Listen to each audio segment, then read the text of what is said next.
95%, c'est la quantité de nourriture qui dépend des sols. On comprend tout de suite l'intérêt d'avoir des sols de bonne qualité. En plus de nous fournir la quasi-totalité de notre nourriture, il nous rend bien d'autres services. Il est le plus grand filtre d'eau du monde et il arrive dans une certaine mesure à neutraliser des polluants, par exemple. Son rôle dans le stockage et les émissions de carbone étant extrêmement complexe, je ferai une vidéo entière dédiée à ce sujet. Les sols sont un milieu complexe et fragile, la quasi-totalité des problèmes des sols sont interdépendants, ce qui rend leur étude assez compliquée. Par exemple, un sol qui s'acidifie à cause de l'homme va perdre en biodiversité et sera plus sujet à l'érosion. Moins productif, on aura tendance à mettre des engrais sur ce sol, ce qui va créer un déséquilibre des nutriments, en plus de coûter cher à l'exploitant. Les menaces qui pèsent sur les sols sont nombreuses. Monoculture, surexploitation, labour trop profond, sécheresse, compaction, pollution aux métaux lourds et aux produits phytosanitaires, érosion, éolienne et hydrique, déséquilibre des nutriments, perte de carbone organique, etc., etc. Mais pourtant, les sols sont le terrain de travail du métier le plus courant du monde, agriculteur. Plus de 1,3 milliard de personnes sont agriculteurs dans le monde, soit près de 40% de la population active. Et plus le taux de pauvreté est élevé, plus le taux d'agriculteurs du pays augmente. Il atteint 75% de la population active dans certains pays. Un des problèmes majeurs des sols, c'est l'érosion. Phénomène naturel tout à fait normal, il est dû au vent et aux précipitations.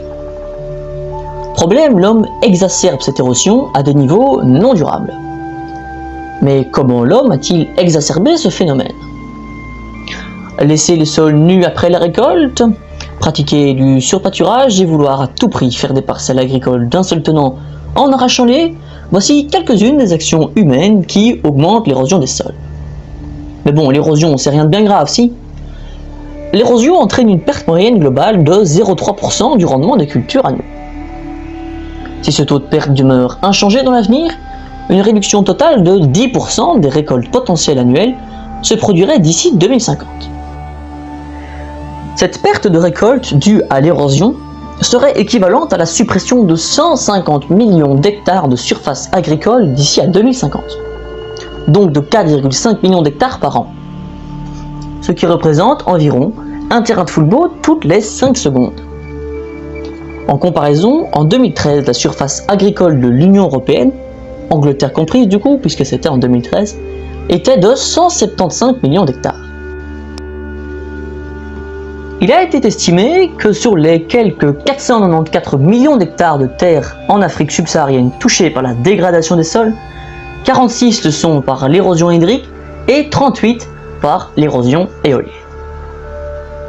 Pour l'Asie, une érosion hydrique grave se produit dans les régions d'Asie du Sud et de l'Est, qui ont des saisons sèches et humides prononcées, en particulier dans les paysages vallonnés et montagneux.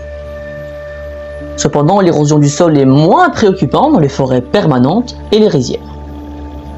L'érosion éolienne est principalement concentrée dans les régions arides et semi-arides de l'extrême ouest et du nord de l'Asie. Ce sont surtout les régions sèches qui sont victimes d'érosion éolienne, comme en Afrique du Nord ou au Proche-Orient, où pour exemple l'Iran subit en moyenne 60 jours de brouillard ou de tempêtes de poussière par an. Comme je l'ai dit tantôt, tout est lié. Ainsi, on estime que l'érosion des sols par l'eau dans le monde transporte hors des terres agricoles 23 à 42 millions de tonnes d'azote et 15 à 26 millions de tonnes de phosphore. Ces pertes d'éléments nutritifs doivent être remplacées par la fertilisation avec un coût économique important de 33 à 60 milliards de dollars US pour l'azote et 77 à 140 milliards de dollars US pour le phosphore. Entre 1961 et 2000, la population mondiale a doublé. Dans le même temps, l'utilisation d'engrais azotés a été multipliée par 7 et les engrais phosphatés par 3. De plus, ces énormes quantités d'azote et de phosphore finissent dans les cours d'eau, les lacs, les étangs et dans les océans. Ce qui provoque une eutrophisation des milieux. Grossièrement résumé, l'eutrophisation d'un milieu aquatique, c'est quand il y a trop de nutriments, l'azote et le phosphore surtout, dans l'eau. Les algues prolifèrent beaucoup trop, et cela a pour conséquence de faire diminuer la quantité d'oxygène dissous dans l'eau, ce qui asphyxie les autres organismes du milieu. Tous ces engrais ont aussi d'autres conséquences. Les sols agricoles sont la principale source d'émissions d'oxyde nitreux, contribuant à plus de 80% des émissions anthropiques mondiales. Les émissions d'oxyde nitreux provenant des sols agricoles devraient passer d'un peu plus de 4 millions de tonnes par an en 2010 à plus de 5 millions de tonnes par an en 2030. Une augmentation d'1 million de tonnes. Pas grand chose. Oui, sauf qu'en fait, non, car une unité d'oxyde nitreux équivaut à 300 unités de CO2. Donc remis en équivalent CO2, cette augmentation équivaut à 300 millions de tonnes équivalent CO2 par an. Mais ce n'est pas tout. Les engrais contiennent aussi de l'ammoniac. Or, l'ammoniac est l'un des 3 principaux responsables de l'acidification des sols. Et il est émis à 94% par l'agriculture.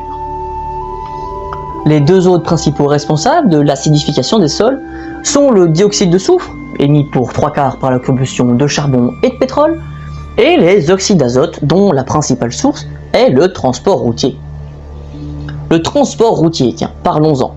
En Europe, l'un des principaux problèmes des sols, c'est justement leur imperméabilisation par les routes et l'expansion urbaine. Autre problème majeur des sols en Europe, leur pollution. Mais cela s'améliore depuis quelques années. En Asie, par contre, c'est un problème immense. La contamination des sols par des métaux lourds comme le cadmium, l'arsenic, le plomb, le cuivre et le zinc, ainsi que par des pesticides, est largement observée dans diverses parties de la région. Par exemple, en Chine, le ministère de la Protection de l'Environnement a estimé que 19,4% des terres agricoles sont contaminées par le cadmium, le nickel et l'arsenic. L'arsenic provoque un certain nombre de maladies chez l'homme, y compris des troubles du système nerveux, une insuffisance hépatique et rénale, ainsi que de l'anémie et le cancer de la peau. Et pourtant, ce sont plus de 130 millions de personnes dans le monde qui consomment régulièrement de l'eau de puits avec des concentrations d'arsenic qui dépassent les limites recommandées par l'Organisation mondiale de la santé. Les sols sont en grand danger, et pourtant on estime que la biodiversité des sols pourrait constituer 25% du total des espèces vivantes décrites dans le monde entier, bien que la majeure partie de cette diversité reste inconnue. Sur cette carte, on peut voir la répartition des menaces potentielles pour la biodiversité des sols. Plus c'est vers le rouge, plus c'est dangereux, plus c'est vers le vert, moins c'est dangereux. À ce jour, 25% des terres ont échappé aux activités humaines, proportion qui devrait chuter à 10% en 2050. Drame méconnu, la dégradation des sols est pourtant un sujet capital, puisque de l'état des sols dépend la sécurité alimentaire mondiale. Malheureusement, la dégradation des sols touche justement des zones déjà sous pression alimentaire, comme l'Afrique et l'Asie, les sols africains n'étant déjà pas très fertiles de base.